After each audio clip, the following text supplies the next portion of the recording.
네, 이어서 국내 증시 투자 전략 함께 고민해 보는 시간입니다.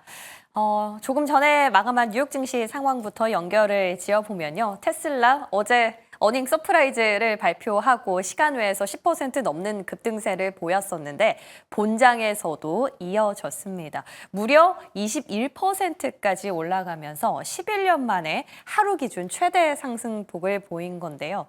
자, 여기에다가 실업수당 청구 건수도 지난주에 이어서 또 컨센서스까지 하회하는 모습을 보이면서 지수 상승의 어떤 반등의 좀 트리거가 돼줬습니다.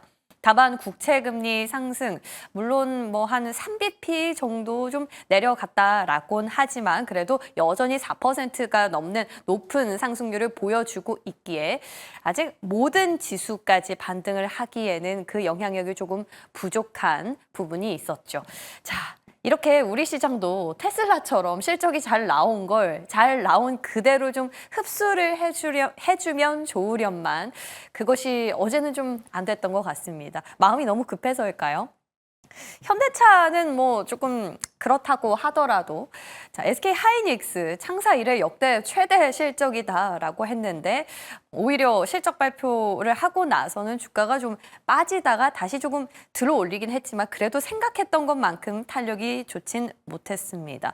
테슬라의 훈풍도 전강 후 약으로 뒷심을 발휘하지 못한 채 좀 빠지는 셀 3사의 모습도 조금 이상한 현상이다라는 생각이 들었죠. 그러나 실적 발표와 동시에 오히려 고려아연이라든지 영풍 정밀이 상한가를 터치하면서 참 우리 시장이 어려운 이유가 이런 건 아닌가라는 또 찰나의 생각을 하게 되는 그 배경이기도 했고요. 통신과 5G는 이번 주 한 주 초반부터 언급을 계속 드렸던 것 같은데 그래도 왕왕 잘 가고 있습니다.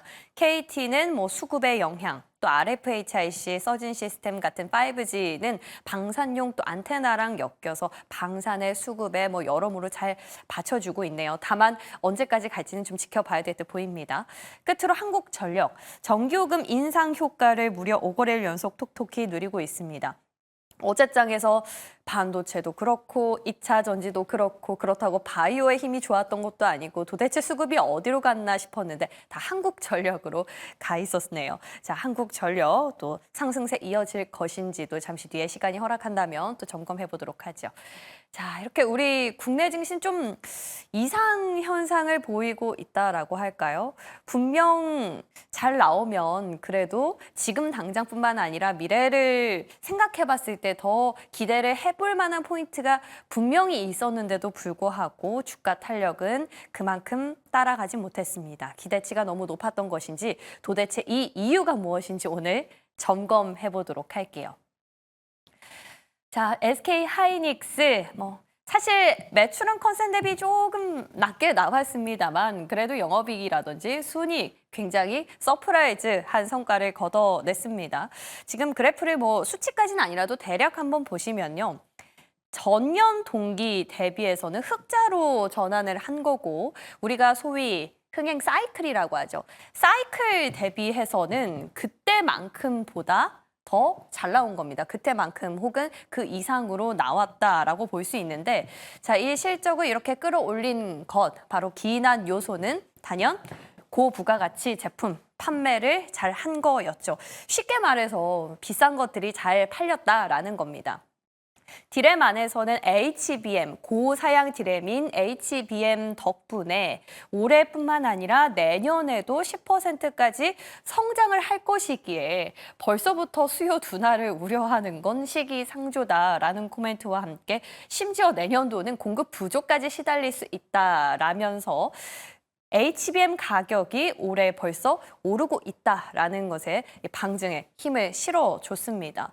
자, 그렇기 때문에 뭐 4분기에는 12단을 공급하고 내년에는 또 HBM4 얘기까지 나오고 있으니까 전체적으로 캐파는 다 협의가 완료됐다라는 거죠. 그런데 이 디램뿐만 아니라 낸드 쪽도 괜찮았습니다. 낸드 수요도 기업용 SSD를 중심으로 내년도 10% 중반까지 수준으로 유지가 될 걸로 관측을 한다라면서 이제 ESSD 쪽으로 판매 확대는 계속 늘려갈 것이다라고 밝혔는데 오늘 새벽에 보니까 또 테슬라가 SK 하이닉스에 ESSD 공급을 요청한 걸로 전해졌습니다. 그렇게 되면 내년 매출은 더욱더 지금보다 성장할 수 있다라는 거죠. 자, 우리가 우려했던 부분에 대한 것들도 좀 시원하게 긁어줬습니다. 바로 디램 쪽, 범용 레거시 쪽인데 뭐 중국 기업들이 치고 올라오고 있으나 그것들은 다 조금 낮은 저사양이고 고사양의 경우에는 아직 기술 격차가 좀 있어서 이들이 다 뛰어들어서 가격 경쟁 때문에 어떤 가격이 하락해서 우리 매출이라든지 실적에 영향을 줄 것 같지는 않다라고 밝혔고요. 또 AI 붐이 워낙 세다 보니까 이제 이 열풍이 PC라든지 모바일 쪽으로 옮겨간다면 그동안 수요 부진에 시달렸던 PC라든지 모바일 쪽도 충분히 내년부터는 성장이 가능하다라고 밝힌 겁니다. 이와 함께 미래 먹거리에 대한 코멘트도 있었죠. HBM4를 개발하기 위해서 이미 TSMC랑 협업을 진행하고 있다라고 밝혔는데 참 타이밍이 좋게 또 삼성전자가 HBM4에 대한 코멘트를 단 기사가 나왔습니다.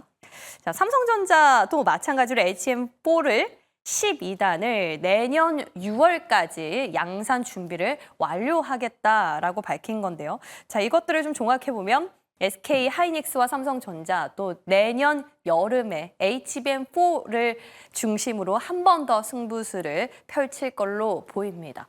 자, 이렇게 봤을 때 도대체 주가가 안 가는 이유가 뭔지 모르겠습니다. 다만 한 가지 좀 고민이 되는 건 오늘 새벽에 오면서 한 자료를 봤더니 4분기는 물론이고 내년까지 좋은 건 알겠으나 그 후년부터는 영업이익단이 조금 줄어들고 그 후년에는 더 줄어들 수도 있을 것이다 라는 건데요.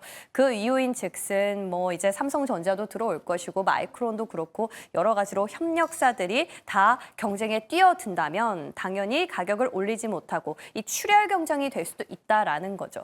자, 그렇다면 우리 주가가 못 간 이유는 바로 내년도 아니고 내후년 그보다 더 먼 미래를 봐서인 걸까요? 아니면 우리의 마음이 너무 조급해서 이제 오늘 장부터는 좀 기대를 걸어봐도 괜찮을 걸까요? 이 부분에 대한 의구심들 오늘 두 분 의견 바탕으로 조금 해소를 해보도록 하겠습니다. 자, 어제 SK 하이닉스 실적은 이랬고요. 현대차는 결이 약간은 좀 달랐습니다. 자, 한번 보시면요. 현대차의 경우에는 오히려 당장의 실적은 조금 애매할 수 있으나 미래는 나쁘지 않다라는 건데요. 자, 매출을 보시면 뭐 컨센을 상회했습니다만 영업이익이 조금 아쉬웠습니다. 그 이유인 즉슨 북미 지역에서 선제적인 보증 연장 조치 때문에 충당금이 반영이 됐기 때문이고 이 충당금을 좀 제외한다면 정말 더해봤더니 딱 영업이익 3조 한 9천억 원 정도로 컨센서스에 정확히 부합하는 사실을 또 확인해 볼 수 있었는데요. 자, 우리 다 알고 있던 사실이었죠. 글로벌리 판매량은 좀 줄어들고 있습니다만 현대차의 경우에는 고수익 차량인 SUV라든지 뭐 제네시스, 친환경차들, 뭐 하이브리드 등등등이 좀 잘 팔리면서 믹스 효과로 그나마 영업이익, 수익성은 좀 지켜낼 수 있다라고 생각했는데 그 부분이 오히려 조금 아쉽지 않았나라는 시장에 좀 실망감이 쏟아졌던 하루였던 것 같습니다. 그러나 우리가 여기서 또 실망하긴 이른 건 자, 우리가 최근에 GM이라든지 테슬라 실적을 보면서 북미 쪽에 전기차 수요가 조금씩 회복되고 있다라는 시그널을 확인할 수가 있었죠. 그런데 현대차도 바로 이번 달에 조지아주 공장을 본격적으로 가동하게 됩니다. 그러면 그들의 반열에 같이 웨이브를 탈 수 있다라는 거죠. 그러면 북미 쪽의 수요 회복은 이제 시간 문제가 되는데요. 이와 함께 웨이모랑 또 협력을 하게 되면 자율주행 부문이라든지 파운드리 쪽에서도 힘을 낼 수 있을 듯 보입니다. 자, 이런 기대 요인이 많은 상황임에도 불구하고 어제 시장의 반응은 좀 냉랭했습니다. 현대차와 함께 오늘 실적 발표를 앞두고 있는 기아까지 하방 압력을 받았고요. 당연히 대장이 무겁다 보니 소부장에도 그 효과가 흘러내려가진 못했죠. 다만 HL 만노는 좀 예외적이었습니다. 그리고 코리아 FT는 하이브리드랑 관련이 있기 때문에 좀 덜 압력을 받지 않을까 했는데 뭐 별로 피해가진 못했고요. 2차 전지 마찬가지로 테슬라 훈풍은 길진 못했습니다. LG 에너지 솔루션, 뭐 그나마 LG 에너지 솔루션에 들어가는 밸류 체인으로 꼽히는 TCC 스틸이라든지 이쪽 부분은 그나마 조금 남아있긴 했지만 그래도 전체적으로 봤을 때 전강 후 약으로 힘이 빠져서 마감이 됐다라는 점이죠. 자, 앞서 반도체는 내후년 정도 고려해봤을 때 조금 위험할 수 있겠으나 오히려 현대차, 완성차의 경우에는 이제 저점을 찍고 턴어라운드를 기대해 볼 수 있는 상황에서 주가는 왜 이렇게 무거운 걸까요? 지배구조 이슈 때문일까요? 이 부분도 궁금한데요. 두 분께 힌트 얻어가 보도록 하겠습니다. 자, 그 밖에 플러스 알파도 확인해 볼까요? KB금융 장 마감하고 실적 나왔는데 예상대로 잘 나왔습니다. 뭐 3분기 누적 기준으로 순이익이 사상 최대치를 달성한 건데 대출 규모가 늘어나면서 이자액이 증가한 영향이 가장 컸고요. 이와 함께 우리가 기다렸었던 자사주 추가 매입 소식도 같이 발표를 했습니다. 정말 모든 기업 통틀어서 거의 뭐 8천억이면 업계 최대 규모라고 할 정도인데요. 시간외에서 한 2% 정도 상승이 있었으니까 오늘 시장에서 그 흐름 본장에서도 조금 기대를 해볼 만하지 않나라는 생각이 들고요. 자, 테슬라 앞서 말씀드렸던 것처럼 SK하이닉스의 ESSD 공급을 요청했다라는 점. 무려 1조 원 규모라고 하는데 이 계약이 타진이 된다면 내년도 낸드 매출 상승까지 좀 기대해 볼 수 있는 거겠죠. 끝으로 이건 새벽에 나온 소식인데요. 우크라이나군 소식통에 따르면 북한이 23일에 러시아에 이미 북한군이 배치가 됐다라는 겁니다. 근데 푸틴도 이에 대해서 뭐 크게 부인을 하진 않았습니다. 북한군 파병 부인 안 하고 우리가 알아서 할 일이라면서 선을 그었는데요. 자, 신냉전에 이어서 이제 제3차 세계대전이 진짜 발발하는 건 아닌지 조금 우려스럽습니다. 이와 함께 또 방산주에 대한 움직임들 지켜보시면 좋을 듯 보입니다. 자, 한 주에 마지막 거래일이죠. 오늘 시장 어떻게 마무리하면 좋을지 이와 함께 다음 주 전략까지 챙겨보도록 하겠습니다.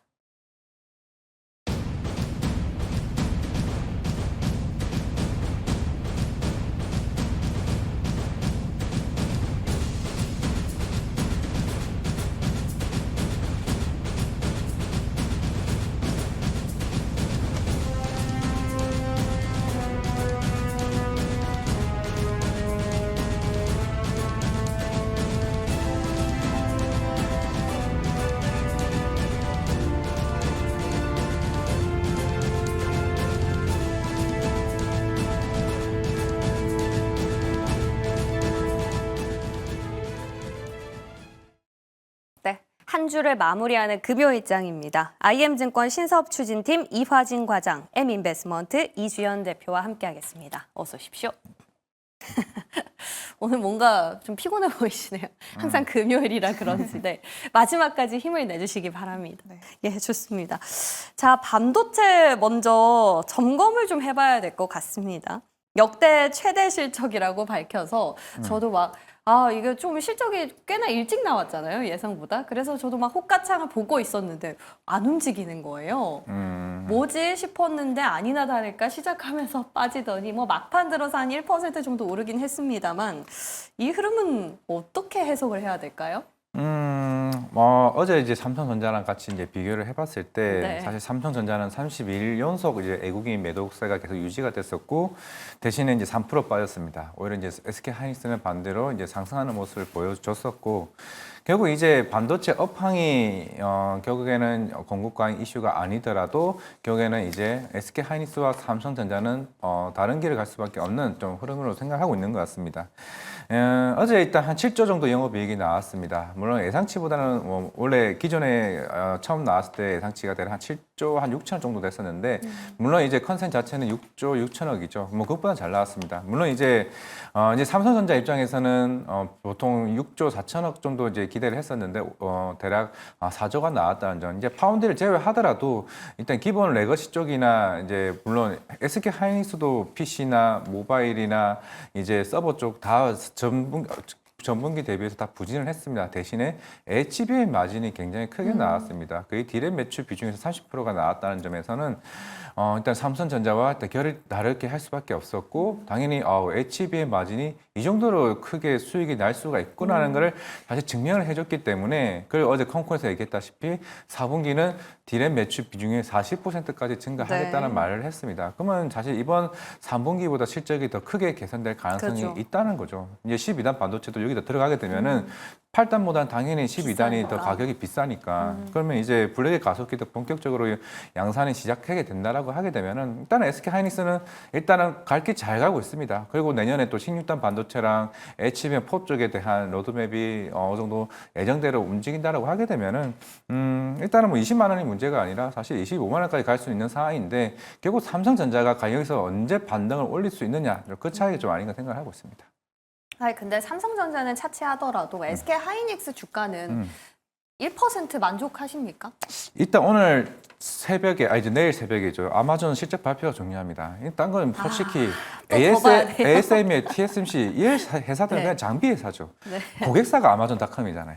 아마존닷컴이 실적이 이번에는 잘 나오고 안 좋을 떠나서 내년 가이던스를 올리냐 안 올리냐입니다. 만약에 내년 가이던스가 안 좋고 실적이 부진된다. 올해 그거 주문했던 HBM AI 반도체 관련해서 결국 그게 재고입니다. 그게 오더컷이 생기는 거고. 그러니까 내년에 이 아마존이나 메타나 아니면 마이크로소프트나 이 회사들 내년 실적이 좋아야지 이 회사들 내년 실적이 안 좋게 되면은 물론 지금 모든 해외 이제 뭐 애널리스트나 이 회사들이 계속 꾸준히 HBM 공급 가능 얘기를 나오는 게 과연 이 빅테크 업체들이 내년에도 좋아질까라는 이제 고민이 생기기 때문에 HBM 공급 가능이 나오는 거라서 물론 SK 하이닉스도 어제도 그랬고 TSMC, ASML AI 수요는 폭발적이다 얘기는 하고 있지만은 정작 고객사에 대한 반응이 중요하기 때문에 아마 내일 내일 새벽에 아마존 실적이 잘 나오면은 다음 주는 SK 하이닉스가 조금 긍정적인 모습으로 더 가지 않을까 생각을 하고 있습니다.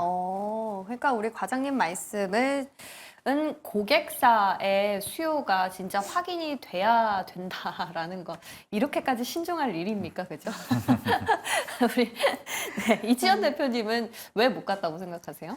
네, 일단 앞서서도 다 말씀을 해주셨는데 네. 일단은 삼성전자가 좀 많이 제한한 그런 시장이 아니었나라고 생각을 하고 있고요. 어제 삼성전자가 좀 많이 급락을 하면서 SK 하이닉스도 같이 좀 상단이 제한된 그런 모습들이 나타났었고 이게 SK 하이닉스가 오르면은 평소에는 같이 올랐었던 종목들도 상당히 못 올랐습니다. 그러니까 같이 반영이 안 되고 SK 하이닉스와 일부 종목군 몇몇만 이제 올랐다라고 생각을 하시는 게 맞을 것 같습니다. 그래서 일단은 이거는 아직까지는 시장에서는 조금 더 확인을 해봐야 되지 않을까에 대한 어떤 좀 그런 생각들이 좀 있다고 생각을 하고요. 그리고 워낙에 지금 시장의 어떤 대내외적인 불확실성이나 이런 것들을 좀 배제하고 생각할 수는 없을 것 같습니다. 반도체 쪽으로만 한정을 지어도 사실 HBM을 제외하고서는 실질적으로 이제 돈을 번다던가 이런 기업들 그리고 앞으로 좀 성장이 좀 예상이 된다던가 이런 기업들이 굉장히 제한적이기 때문에 일단은 이 한정된 수급 안에서 들어오는 섹터 자체가 굉장히 적었다라고 좀 생각을 하시는 게 좋을 것 같습니다.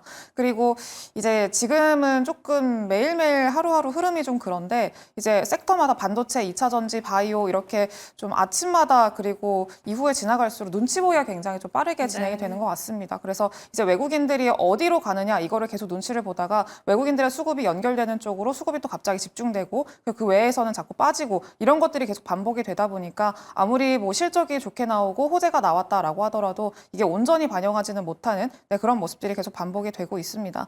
다만 그래도 SK 하이닉스의 이번 실적 자체는 굉장히 의미가 있었다라고 생각을 하는데 일단은 영업이익률이 40%에 육박하는 그런 내용이 나왔고요. 시장에서는 그 전에는 좀 의심을 했었던 것들, 뭐 HBM 많이 팔릴까, 좀 수요 별로 안 좋다던데 많이 팔릴까에 대한 고민이 있었고, 그리고 이거를 과연 진짜 비싸게 팔 수 있을까, 마진을 많이 남길 수 있을까, 요거에 대한 고민이 있었는데 그런 고민들을 이번 실적 발표에서 전부 다 해소를 해줬다라고 생각을 하고 있습니다. 그러니까 둘 다였던 거죠. 많이 팔고 비싸게 팔았다라는 거죠. 그래서 일단 이런 것들은 좀 앞으로 앞서서도 설명을 해주셨다시피 뭐 HBM3 12단이라던가 블랙에 관련한 그런 내용들도 계속 그 타임라인이 예정이 돼 있기 때문에 관련한 모멘텀은 여전히 좀 지속될 수 있을 거다라고 기대를 하는 게 사실 지금은 좀 맞다라고 생각을 하고요. 그 외에 어떤 뭐 장비주들이라던가 뭐 그런 관련 종목들 같은 경우에는 사실 조금 탄력도는 좀 느릴 수는 있습니다. 지금 현재 분위기상으로 봤을 때는. 그래서 지금은 여전히 SK하이닉스 중심으로 반도체 쪽에서는 대응을 하는 게 맞지 않을까 그렇게 생각을 하고 있습니다. 지금 화면에 나오는 실적 그래프를 봐도 아실 겁니다. SK하이닉스는 작년을 기점으로 지금 아주 그래프의 기울기가 굉장히 이렇게 올라와 있잖아요. 근데 이것이 조금이라도 완만해지는 데 따른 두려움이 아직까지는 남아 있는 것 같다라는 생각이 듭니다. 그 두려움을 해소시켜 줄 수 있는 건 빅테크의 실적 발표라는 말씀인데요. 자, 그렇다면 아마존이랑 메타 이거 실적 다 나올 때까지 투자는 조금 더 고민을 해봐야겠네요.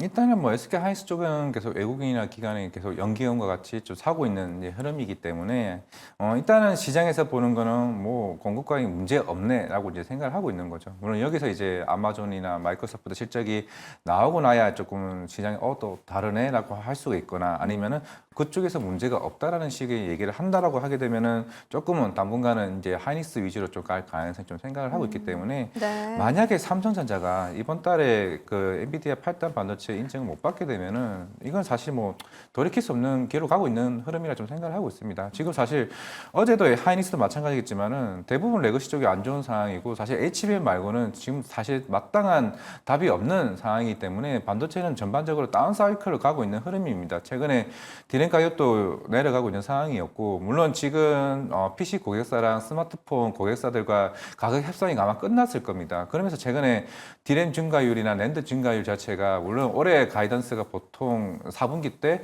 한 15%에서 20% 정도 증가율이었는데 오히려 이제 지금 보합 수준의 이제 증가율에서 지금 협상을 하고 있는 상황이기 때문에 아마 4분기도 레거시는 좋지는 않은 상황이기 때문에 HBM 아니면은 사실 삼성전자는 지금 당장은 주가를 되돌리기가 좀 쉽지 않은 상황인 건 좀 맞다라고 생각하고 있습니다. HBM 콜 테스트 데드라인이 이번 달로 보시는 거네요. 뭐 데드라인이기보다는 이제 9월 달에 못한 이유가 불량적인 요소가 아니라 블랙에 갔었기 때문에 SK 하이닉스 12단 반도체를 빨리 인증을 받기 위해서 이제 근력 인력을 다 넘어갔다. 그래서 이제 우리가 미뤄졌다라고 이게 삼성전자 측에서 얘기를 한 거라서 예. 결국 이 약속의 의미가 좀 굉장히 신뢰도라고 생각을 맞아요. 해봐야겠죠. 네, 맞습니다. 뭐 이래저래 아직까지는 조금 확인해 볼 필요가 있다라는 겁니다. 자, 다만 HBM 쪽 모멘텀은 살아있다 정도로 반도체 정리를 마쳤고요.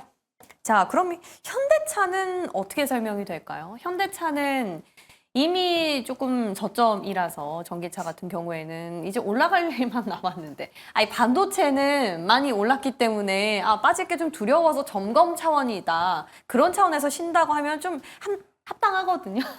현대차는 어떻게 봐야 될까요? 네, 일단은 현대차는 사실 좀 이제는 시장에서 기대를 하고 있는 것들은 좀 마진이나 이런 영업이익률을 얼마나 더 많이 남길 거냐 요거를 좀 기대를 하고 있는데 그런 것들을 아직까지는 좀 충족시켜주지 못하는 상황들이 좀 반복되고 있어서 그런 것들에 대한 실망감도 있었다라고 생각을 하고요. 그리고 사실 인도 상장 이슈도 조금 있는 것 같기는 합니다. 네, 인도 상장하기 전에 굉장히 좀 많은 기대감을 받았었고 근데 그럼에도 불구하고 상장을 하고 나서 크게 좀 주목받지는 못하고 있는 모습들을 계속 좀 보여주면서 사실 좀 현대차에 대한 어떤 실망감들이 좀 있지 않았나라고 좀 생각을 하고 있습니다. 다만 현대차 같은 경우에는 이번 테슬라는 굉장히 실적이 좋았었잖아요. 네. 매출도 뭐 일단 예상치 조금 하회하긴 했습니다만 EPS나 마진율은 굉장히 좋았었고요. 근데 현대차랑 테슬라랑 살짝 비교를 해보면은 테슬라가 이번에 좋았던 이유는 사실 이제 뭐 하드웨어를 많이 팔아서라기보다는 소프트웨어에 대한 기대감이 일단은 컸었고, 그리고 뭐 자율주행이라던가 이런 성장성이 있는 어떤 성장성이 있을 거라고 생각을 하는 그런 산업들을 사실 이야기를 많이 했었기 때문에 그런 것들에 더 주목을 많이 받았다라고 봐야 될 것 같습니다. 그래서 일단 현대차 같은 경우에도 이제 앞으로 좀 그런 마진율이나 이런 것들을 늘려나가는 좀 길을 가야 될 것 같은데, 일단은 조금 지켜볼 필요는 있을 것 같고요. 그리고 아마 4분기에도 매출단에서는 좀 나쁘진 않을 거라고 생각을 합니다. 네, 다만 일단 4분기에는 조금 시장에서 기대를 하는 그런 부분들은 아무래도 그 밸류업, 네, 네. 그래서 주주 환원 정책에 대한 어떤 좀 이야기들이 추가적으로 나오게 된다라고 하면은 아마 현대차의 어떤 주가 상승의 동력이 돼줄 거라고 생각을 하고 있고요. 일단은 그리고 앞으로의 미국 내에서의 점유율 추이가 또 굉장히 중요하지 않을까라고 생각을 합니다. 일단은 지금 뭐 폭스바겐이라던가 이런 어떤 기업들과의 굉장히 경쟁을 좀 하고 있고 점유율을 많이 뺏어오고 있는 그런 상황이기 때문에 그런 상황에서 이제 점유율을 많이 늘려나간다라고 하면은 충분히 어떤 기대감을 가져볼 수 있을 만한 상황이라고 생각을 하고 있고요. 그리고 추가적으로 또 다음 달부터 조지아 공장 또 이제 돌아가잖아요. 네, 그렇기 이번 달 때문에 10월이라고 했던 것 같은데. 본격적으로 이제 좀 시작이 되는군요. 돌아가는 거는 다음 달이라고 생각하시면 좋을 것 같고 반영이 되는 거는 그래서 다음 달부터 좀 기대를 해볼 수 있을 만한 내용들이 좀 많기 때문에, 그리고 하이브리드 차량들이 좀 많아지고 있잖아요, 지금. 네, 그래서 원래는 좀 몇몇 차량만 하이브리드였었다면은 이젠 점점 많아지고 있는 추세이기 때문에 이런 것들에 대한 수혜도 앞으로 충분히 좀 기대를 해볼 수 있겠다, 그렇게 생각을 하고 있습니다. 뭐 이래저래 현대차는 이제 앞으로 뭐 기대감이 있는 거는 확실하네요. 근데 주가는 아직까지는 조금 무겁다라는 거. 근데 HL 만도는 도대체 어제 튄 이유가 있나요? 앞서 설명드린 테슬라랑도 네. 조금 연관이 있을 것 같은데, 네. 일단 HL 만도가 그 자율주행 관련한 좀 모멘텀도 예, 있고요. 예, 모멘텀이 좀 맞아요. 다각화돼 있는 그런 기업이기도 합니다. 그리고 지금 테슬라가 인도량이 좀 많이 늘어났던 이유 중에 하나가 중국 내에서의 자동차 수출이 그 인도량이 좀 많이 늘었었습니다. 근데 네. HL 만도가 좀 매출 비중의 40% 정도가 중국에서 발생을 하고 있고요. 그래서 중국 내에서의 자동차 판매가 늘어나게 된다라고 하면은 좀 직접적인 수혜를 가져갈 수 있을 만한 기업이 또 HL 만도이기도 합니다. 그래서 일단은 그런 관련한 내용들이 좀 부각을 많이 받았다라고 생각을 하시면 좋을 것 같고요. 일단 HL 만도가 연간 좀 목표를 해놓고 있는 그 금액 자체가 15조 한 1,000억 원 정도가 되는데, 지금 3분기 기준으로만 해도 90% 이상 달성을 했습니다. 연간 목표는 충분히 달성을 할 수 있을 걸로 지금 현재 보고 있고요. 하이브리드 차량 앞서서도 현대차 말씀을 드렸었는데, 현대차에서 이 하이브리드 차량이 좀 많아지게 되면은 또 직접적으로 수혜를 받을 수 있을 만한 또 기업이기 때문에 그 관련해서도 좀 모멘텀이 있었다라고 생각을 합니다. 그래서 지금은 좀 현대차가 긍정적으로 뭐 그러니까 좀 부정적으로 매출을 발표했더라도 그럼에도 불구하고 좀 고객사가 다변화돼 있다던가 모멘텀이 다변화돼 있는 그런 종목들 같은 경우에는 조금 주가의 차별화가 일어날 수 있다라는 점에서 지금 현재 주가 흐름이 좋은 이 HL 만도라는 종목도 좀 관심 있게 보셔야 되지 않을까, 그렇게 생각을 하고 있습니다. 지난번에 우리가 현대차 하이브리드 하면 코리아 FT가 거의 대장격으로 갔는데 이제 약간 분위기가 바뀐 걸까요? HL 만도 쪽으로. 둘 다이기는 한데 지금 좀 네. 부각받고 있는 거는 예. 만도다, 이렇게 보시면 될 것 네. 같습니다. 확실히 시장의 관심이 정말 빠르게 변하는 것 같아요. 자, 현대차는 이제 얘기 말씀 많이 들었으니까. 근데 기아는 현대차보다 영업이익 더 잘 나올 거로 예측이 됐었는데 어제 현대차 실적 보니까는 기대를 걸어보면 안 될지. 조지아주 공장도 현대차에 또 국한된 거잖아요. 네. 그럼 기아는 더 미국인가요? 일단 안 좋게 나올 겁니다. 일단 8월달, 진짜요? 9월달 예. 수출 데이터 안 좋게 나왔고, 일단 유럽 쪽에 자동차 매출이 사실 좀 안 좋게 나왔어요. 그러면서 아마 그 주가가 보시게 되면은 현대차보다 기아 하락세가 최근에 더 컸습니다. 아마 어느 정도 좀 선반영 됐다 좀 생각을 하고 있고, 여기는 이제 좀 추가적으로 말씀을 드리면은 결국 시장에서 두려워하는 게 이제 미국 대선 리스크가 조금 시장에서는 부각되는 것 같습니다.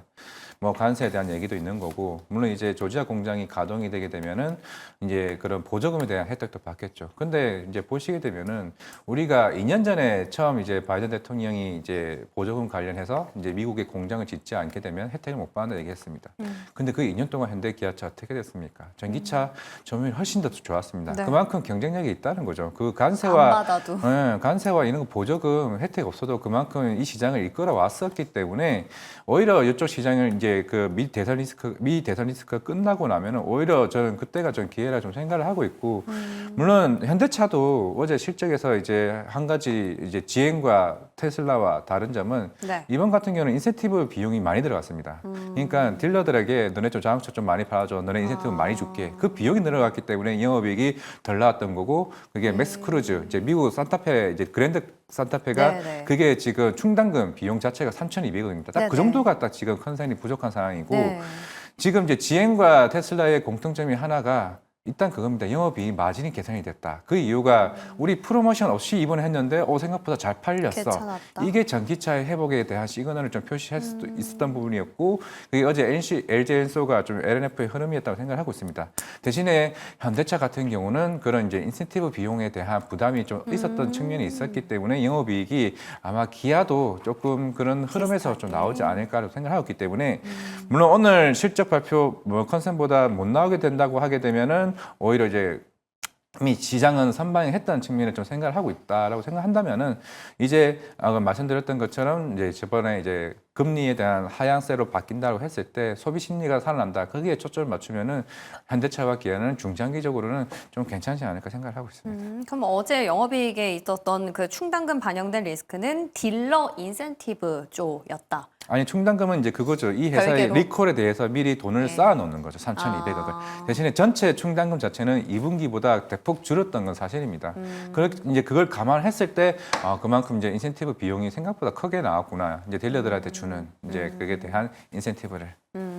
네, 좋습니다. 어쨌든 현대 기아차의 수요 회복은 대선 그 이후가 될 것이다라는 거네요.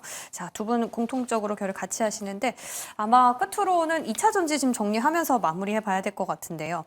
테슬라는 그러면은 이 훈풍은 왜 힘을 못 발휘했다고 보세요? 테슬라 훈풍은 사실 사실 아까 앞서서도 말씀을 좀 드렸었는데 네. 테슬라는 이번에 뭐 전기차 뭐 이런 것보다는 이제 FSD 관련한 내용들 콩쿨에서 이야기를 했었고요. 네, 그리고 이제 뭐 자율주행이라던가 뭐 사이버캡 이런 것들이 사실 시장에서는 더 좀 주목을 많이 하는 상황이었었고 ESS도 마찬가지였죠. 뭐 올해는 뭐 2배 작년 대비해서 2배 성장할 거다 이런 얘기를 했었기 때문에 ESS나 뭐 FSD 이쪽이 더 시장에서는 많이 주목을 받은 섹터였다라고 그래요? 보시면 좋을 것 같습니다. 그래서 이제 좀 2차 전지보다는 그 외의 쪽을 좀 많이 관심 있게 보고 있는 그런 상황이었었기 때문에 어제도 사실 종목군들 보면 자율주행 관련주들 움직였고요. ESS 관련한 종목군들도 상승이 좀 나왔습니다. 2차 전지 같은 경우에는 지금 당장 사실 조금 리스크 요인도 있고 대선도 있고요. 네, 그리고 뭐 실적으로 사실 반영이 되는 것도 조금 기다려야 되고 이렇다 보니까 지금 당장 좀 실적이 나고 좀 어느 정도 모멘텀이 있다라고 판단이 되는 이제 ESS 쪽으로 지금은 좀 관심 있게 보시는 게 어떨까라고 생각을 하고요. 관련해서는 한중 NCS라던가 서진 시스템 중심으로 좀 보시는 게 지금은 좋지 않을까 생각을 하고 있습니다. 아, 서진 시스템이 또 ESS 관련해가지고 또 올랐네요. 5G에 이어서.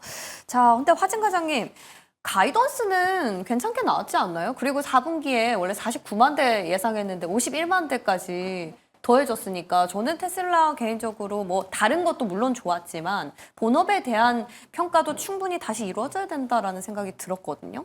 테슬라 말씀하시는 네, 거죠? 테슬라. 네, 테슬라는 물론 이제 이번에 46만 대 그게 나왔었고 물론 이제 지금 테슬라에서 이제 얘기를 하고 있는 거는 물론 이제 그동안 계속 1분기, 2분기 때는 아까 얘기했던 것처럼 프로모션에 대한 그게 있었기 때문에 영업이익 자체가 마진이 엄청 안 좋았습니다. 네네. 매출은 잘 나왔는데 영업이익이 안 나왔다. 근데 이번에는 매출은 덜 나왔음에도 불구하고 이제 영업이익이 잘 나왔다는 거는 예. 그만큼 우리가 이제 프로모션 없이도 이제 시장에서 그만큼 부각을 받았다. 그게 어떻게 보면 현대차 쪽에 대한 이번에 매출 부진에 대한 흐름이지 않을까 생각을 네. 하고 있습니다.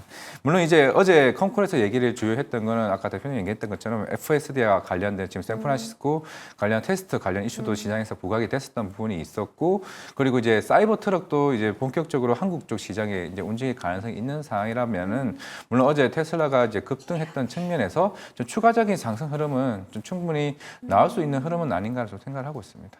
그러면은 그에 대해서 LG 에너지 솔루션 또 관심주로 주셨는데 계속 지켜보면 될까요? 네, 4분기 때부터 4680 배터리가 이제 테슬라 먼저 벤츠 쪽으로 나갑니다. 벤츠 쪽이 먼저 4680 배터리가 네. 나가게 되고 그다음 이제 테슬라가 나가기 때문에 아마 LG엔솔은 3분기 바닥을 찍었던 걸로 좀 명확하게 좀 생각을 하고 있고, 그럼 4분기 때는 그 개선폭이 굉장히 크게 좋아질 가능성이 있다고 좀 생각을 하고 있습니다. 사실 우리 이주연 대표님도 LG 에너지 솔루션은 계속 보라고 말씀해 주신 바가 있어서 두 분 다 공통점으로 2차 전지 관련해선 LG 엔솔 꼽고 정리하겠습니다. 자, 오늘도 도움 말씀 주셔서 고맙습니다.